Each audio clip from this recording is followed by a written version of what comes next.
Aleluya, aleluya,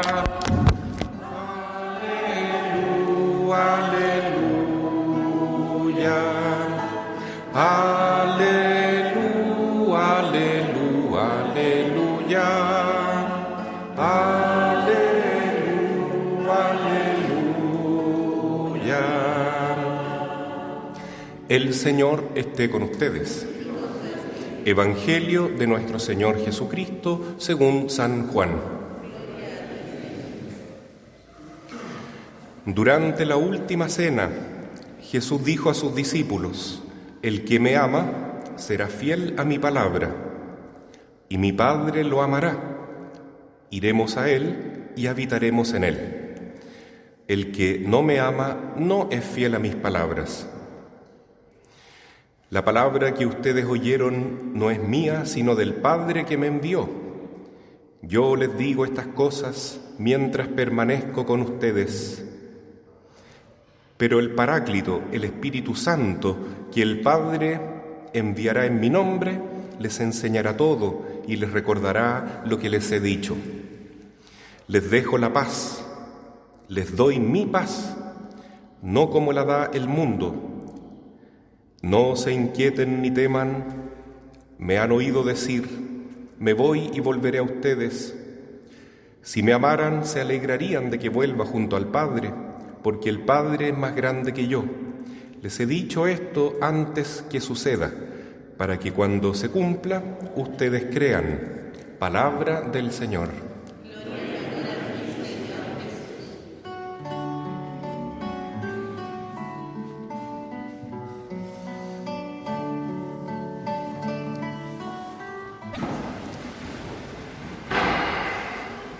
Queridos hermanos, ya estamos en el 6º domingo del tiempo de Pascua, un tiempo precioso en que celebramos el principal misterio de nuestra fe, la resurrección del Señor.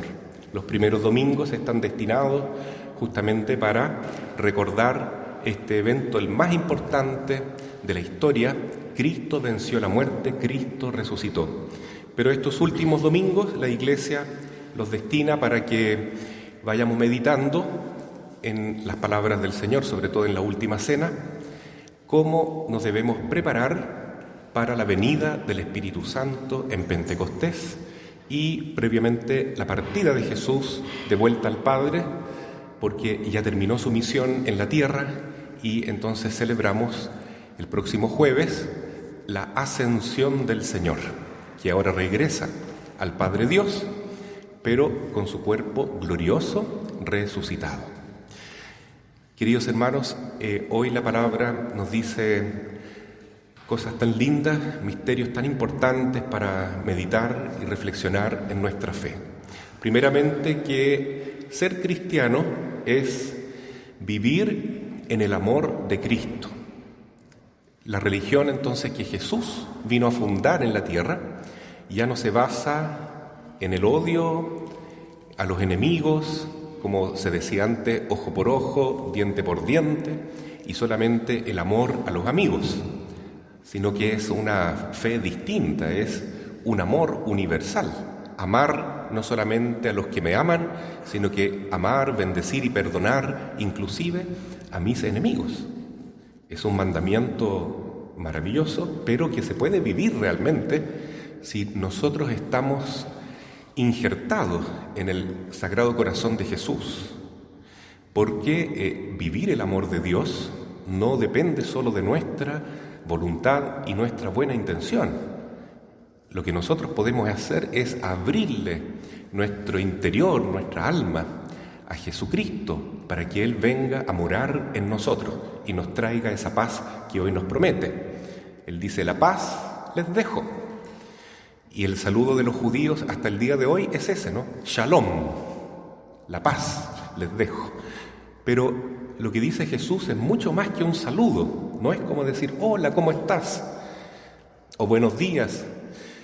Sino que lo que dice Jesús es: mi paz les dejo. Lo que Jesús nos regala entonces es el don de su Espíritu para entender bien esta paz que Cristo nos da.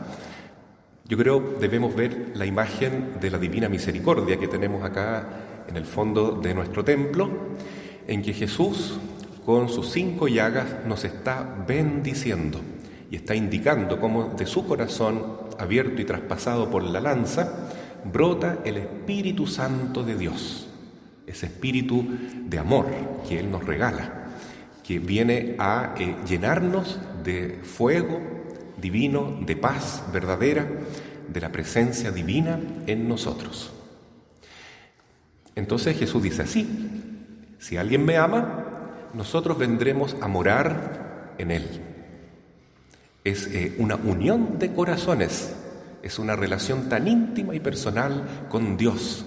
Se fijan, hermanos, que ya no consiste la fe solamente en pensar si estoy cumpliendo los mandamientos, porque antiguamente en la alianza del Antiguo Testamento todo se basaba en los 10 mandamientos: no matar, no robar, no fornicar, no mentir, honrar padre y madre, amar a Dios sobre todas las cosas, y eso está muy bien y hay que seguir cumpliéndolo, pero Jesús va mucho más allá que los 10 mandamientos. Es ahora una relación de amor, no de temor al castigo, no de miedo a que si fallamos nos vamos al infierno, aunque eso debemos conservarlo, por supuesto, pero aquí lo que se trata es tener una relación personal con este buen pastor, con este Dios que se ha encarnado para hacerse uno de nosotros y para guiarnos tan íntimamente, tan tiernamente, que Él quiere habitar en nosotros, quiere morar en nuestro corazón, junto al Padre y junto al Espíritu Santo. Y la mejor manera de poder apreciar cómo Cristo vive en nosotros es en los 7 sacramentos, ¿no? En el bautismo recibimos la gracia de ser hijos de Dios. En la Sagrada Comunión, Cristo mismo nos regala su propio cuerpo y su propia sangre, su divino corazón, para que ese corazón palpite en nuestro corazón. Es un alimento de vida eterna. En la confirmación recibimos entonces este don que hoy día promete Jesús, este paráclito, este abogado. Eso significa paráclito, el abogado defensor divino que tenemos, que nos recordará todo. Pero ¿quién nos va a recordar? El Espíritu Santo. ¿Cómo debemos cumplir el mandato de Jesús? Porque así lo dice el Señor al comienzo del Evangelio de hoy: el que me ama cumplirá mis mandamientos, guardará mi palabra. Guardar la palabra del Señor significa escuchar la palabra de Dios, leer la Sagrada Escritura. Eso lo hacemos especialmente en la misa. Fíjense, leemos 3 lecturas, una del Antiguo Testamento o del Nuevo Testamento, de los Hechos en esta época pascual, después una carta del apóstol San Pablo o de otro apóstol, el Evangelio, un salmo.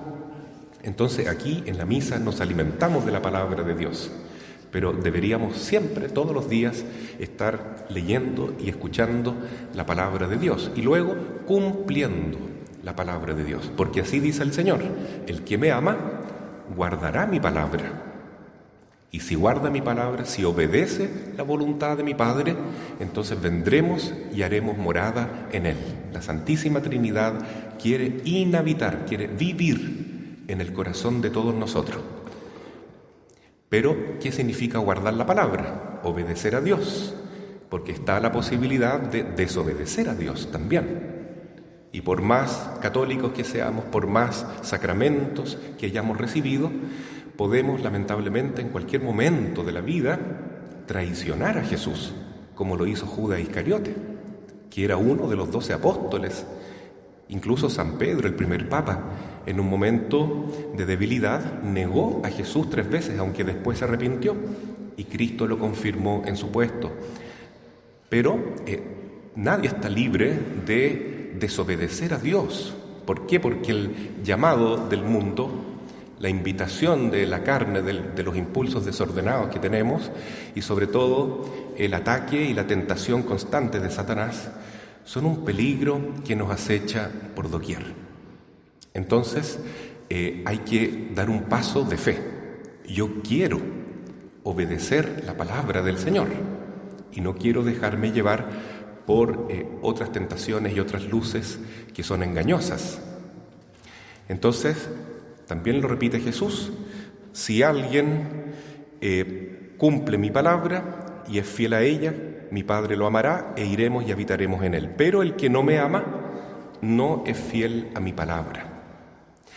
En la primera lectura que hemos escuchado hoy, que la leyó un profesor del Colegio Sagrado Corazón, muy claro, dice el resultado que hubo después del primer concilio de la Iglesia, que fue el concilio de Jerusalén.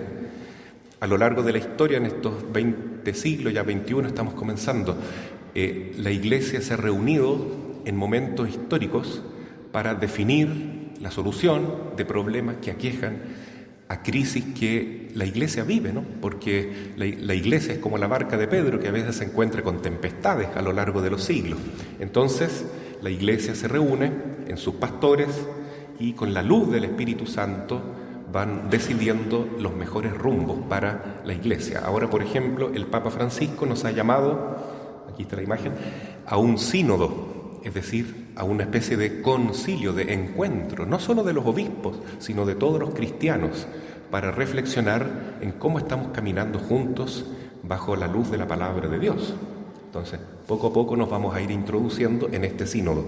Pues bien, ya en la época de los apóstoles, ellos se tuvieron que reunir en Jerusalén porque había surgido un problema. ¿Qué hacemos con los paganos? Ahora, la mayoría de los integrantes de la Iglesia eran de origen pagano o de pueblos gentiles, como se dice, no judíos. Entonces, ¿qué hacemos con ellos? ¿Les obligamos a cumplir todas las prescripciones de la ley judía o solamente van a ser cristianos? Bueno, y la decisión que tomaron después de ese concilio tan importante fue no obligar a nadie a ser judío. Por ejemplo, los hombres no necesitan circuncidarse para ser judíos, ¿ya? Y las mujeres también están liberadas de tantas leyes que tenían los judíos. Pero sí le dejaron algunas leyes, algunos reglamentos que el Espíritu Santo en esa época consideraba necesario para la unidad de la Iglesia y para ser fieles justamente a la palabra del Señor. El primer reglamento era no comer carne ofrecida a los ídolos y no comer y beber sangre de animales estrangulados, porque la sangre se consideraba que era el don de la vida. Entonces, comer esa sangre con vida animal en esa época era una superstición, era como para llenarse, entre comillas, de esa energía. En el lenguaje esotérico, que no tiene nada que ver con el cristiano, se habla de la vibra, ¿no es cierto?, de la energía. Esto tiene buenas energías, ¿no? El otro día estaba conversando con un amigo que es católico y decía, yo cuando me siento sin energía voy y abrazo un árbol y me lleno de esa energía. Y yo le dije, oiga, pero usted no está siendo católico entonces, no es cristiano eso. ¿Pero por qué?, me decía. Porque esto de las energías es una superstición. Si uno invoca energías de la naturaleza, si se comienza a poner a adorar a la Pachamama, por ejemplo, y cosas así, estamos cayendo en el paganismo, estamos renunciando a la palabra de Dios y nos estamos poniendo supersticiosos. ¿Cómo vamos a andar invocando energías? Ahí lo que estamos haciendo es abriéndole la puerta a los demonios para que vengan a controlar nuestra existencia. Y él entendió, gracias a Dios. Pero es que estamos hoy en día en una época neopagana. Estamos paganizándonos de nuevo, ¿no es cierto? Entonces, eso quiere decir que estamos abandonando las costumbres de nuestra fe y estamos tomando costumbres paganas, como supersticiones, tarot, yoga, reiki y tantas cosas más que a veces los jóvenes practican, ¿no es cierto?